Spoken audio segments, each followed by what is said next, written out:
Okay. Now, let's just talk about the business model here. Okay. There are some minor differences between them, but we'll try to focus on what is it that's common. So we said that affordable home finance is a high touch um, um, uh, business segment, right? So when I say high touch, you need to employ a lot of people first to do credit underwriting, then to make sure that the property is correct. So Avas, for example, has people who do property verification. They have lawyers on their payrolls who do property verification. They have CAs on their payrolls who do income verification, right? And he has people feet on street to actually go visit the place and so on, right? So you're going to employ a lot of people now. So that means your employee expense will be very high. So what can you reduce then? You will have to use technology to reduce some of your overhead expenses, right? And I have a slide later on which tells you some of the things that they have done by using technology, how they've reduced some of the expenses, right? So they use extensive technology extensively. Um, so then I said high touch, you lend to new to credit people and self-employed, lending only to self-occupied houses, no investment property, no developer loans, right?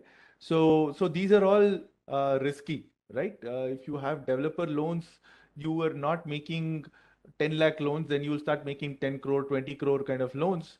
And if that developer defaults, you will have a big hole in your balance sheet, right? So then the business model is de-risked. Okay, how do you de-risk the business model?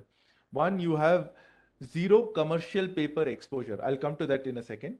You have diversified funding sources, which means that you're not only borrowing from one source. You will borrow from, say, for example, banks. You will have term loans from banks. Then you will borrow from, say, in the case of Avas, they have external commercial borrowings. That means they have borrowed from foreign lenders also, and they have borrowed from National Housing Board. So you have multiple sources of multiple lenders who are willing to lend to them. And ALM positive. ALM stands for asset liability mismatch. So think about it like this, in your own personal life, right? If you are earning 1 lakh rupees every month, you want to make sure that your expenses are, say less than 70,000 rupees or something, right? That is ALM positive, right? But suppose you earn 1 lakh rupees and then you have cash outflows from the company, which is like 90,000, 95,000, 1 lakh, 1 lakh 10,000. What do you think will happen? You will start getting into more and more risky things now, right? Because if any 1 month when you don't earn that 1 lakh rupees, you are likely to default in that month, right? So similarly for these housing finance companies, they borrow from banks and NHB and others, right? And they lend to borrowers and they lend to these people, these self-employed people and so on, right? So the cash flows need to be matched, right? Or I should say the assets should be definitely more than the liabilities, right? And it is the case for all of them.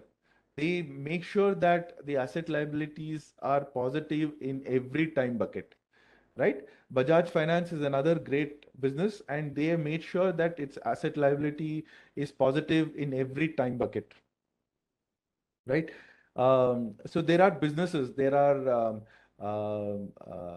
finance companies who only for the first year, let's say they will have positive ALMs, but from the second year onwards, it will start having negative ALMs, right? DHFL was one such example, right? Muthoot Capital Services is another example. So these guys run a negative ALM kind of a thing. And to me, that is like little risky, right? So zero CP. CP stands for commercial papers. So uh, so so let's take the example of Piramal. Okay. So what Piramal did, and even DHFL did, was you go to the short-term market and you borrow money, and short-term market money is very cheap, say 3.5%, whereas long-term is 6.5%, right? So you go to the short-term market and you borrow funds at 3.5%, and then you go and lend it to somebody for 20 years, right? So you're borrowing short and lending long, right? That is a recipe for disaster. Because you will have ALM negative in certain time buckets. So all these guys have that instill that discipline in their company that we will just not borrow commercial papers. I know commercial papers are cheaper, but I will not borrow commercial papers because it adds risk to my business model. There is another very critical element, Aptus, Home First, and Avas. None of them have rich parents, right? There is nobody there to bail them out. If they make a mistake, it is game over for them, right?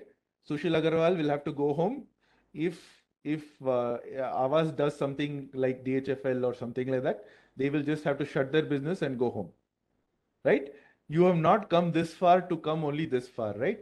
You have to understand that you have risked all the work that you've done in your life for 20, 30 years, and you've built these great institutions.